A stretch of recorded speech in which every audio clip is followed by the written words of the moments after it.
اگر آپ استخارہ یا روحانی علاج کروانا چاہتے ہیں تو ہمارے چینل کو سبسکرائب کر لیں اور بیل آئیکن کو آن کر لیں۔ بسم اللہ الرحمن الرحیم۔ پیارے بہن بھائیو، امید کرتی ہوں آپ خیریت سے ہوں گے۔ اگر اب تک آپ نے ہمارا چینل سبسکرائب نہیں کیا، ہمارے چینل کو سبسکرائب کر لیں تاکہ آنے والی تمام ویڈیو بآسانی آپ کو سمجھائی جا سکے۔ چینل کو سبسکرائب کرنے سے جو بھی ہماری لائیو ویڈیو اپلوڈ ہوگی وہ آپ کو ملتی رہے گی۔ آپ ہمارے یوٹیوب چینل کو سبسکرائب کریں تاکہ لائیو جو عمل سمجھایا جا رہا ہے وہ آپ کو سمجھ آ جائے۔ استخارہ یا روحانی علاج کروانا چاہتے ہیں تو مدرسہ فاطمۃ الزہرا للبنات سے مدد حاصل کر سکتے ہیں۔ آج کا عمل ایک پیارے بھائی کے لیے یہ عمل ہے، تو آپ کے لیے بھی اسی کو لائیو کیا گیا ہے۔ بہت پریشان ہے وہ۔ محبت کا یہ عمل ہے، محبوب کو تابع، جو آپ کا پیارا ہے، آپ سے دور جا چکا ہے، اس کو تابع کرنے کے لیے جو بھی اس بھائی کی مشکل ہے، جو بھی ان کا پیارا ہے، انہوں نے ان کو بلاک کر دیا ہے۔ ٹھیک ہے، انہوں نے ان کو بلاک کر دیا ہے، جس کی وجہ سے یہ پریشان ہمارے مدرسے میں مدد کے لیے آئے ہیں، اور ہمارے سب سے پہلے ماشاءاللہ سبسکرائبر بھی ہیں، اور ہمارا پہلا کمنٹس ان بھائی کے لیے تھا۔ ان بھائی کے لیے جو سا ہے یہ عمل بتایا جا رہا ہے۔ سورہ قریش قرآن پاک کی بہت پیاری 30ویں پارے میں یہ سورہ مبارک ہے۔ اس کو آپ نے کتنی مرتبہ پڑھنا ہے اور کیسے پڑھنا ہے، اب تفصیل سمجھتے ہیں۔ جب بھی تفصیل سمجھانے لگیں تو میں ہمیشہ آپ کو نبی پاک صلی اللہ علیہ وآلہ وسلم کی احادیث مبارک ضرور سناتی ہوں۔ آپ صلی اللہ علیہ وآلہ وسلم نے فرمایا کہ جو کوئی بھی اپنے گھر میں سورہ واقعہ پڑھا کرے گا تو اس کے گھر میں کبھی فاقہ نہیں ہوگا، کبھی اس کا رزق کم نہیں ہوگا۔ اب سورہ مبارک کو پڑھنا کس وقت ہے؟ مغرب کے ٹائم۔ مغرب کی نماز پڑھیں، ایک مرتبہ سورہ واقعہ روزانہ پڑھیں، اور باوضو ہو کر پڑھیں، خاموشی سے پڑھیں، شور نہ ہو، ایسی جگہ پڑھیں۔ الحمدللہ آپ کے رزق میں کبھی رزق کی کمی بھی نہیں ہوگی، قرض ہوگا اتر جائے گا، اور اللہ کے حکم سے انشاءاللہ آپ کا رزق بہت بلند ہوگا۔ عمل احادیث کے بعد شروع کرتے ہیں۔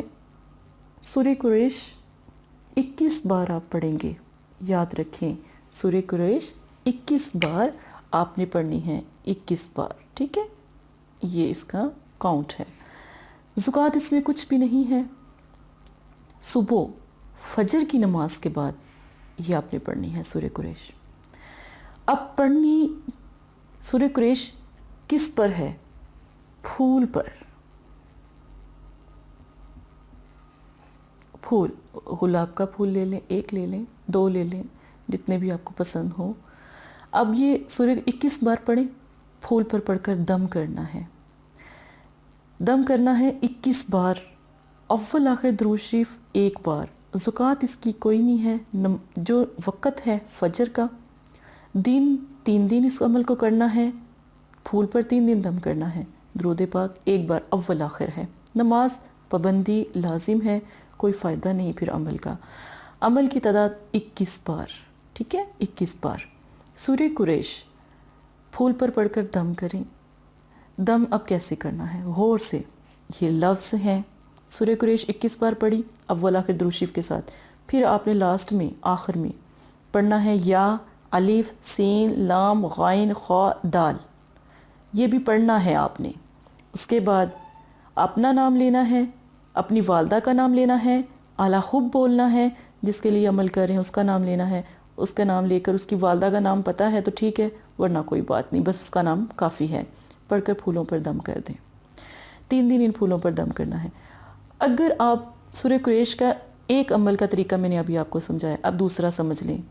بہت سے ایسے بہن بھائی ہیں، خواتین ہیں، جو سورہ قریش قرآن پاک نہیں پڑھ پاتے۔ بہت سی ایسی بہنیں ہیں جو انڈیا میں بھی ہوتی ہیں، اور بہت سی ایسی ہوتی ہیں جو نان مسلم بھی ہوتی ہیں۔ ان کو طریقہ یہ ہے کہ صرف یہ نقش، ٹھیک ہے، یہ آپ نے لکھنا ہے۔ نقش لکھنا ہے، اس کو پانی میں چھوڑ دیں۔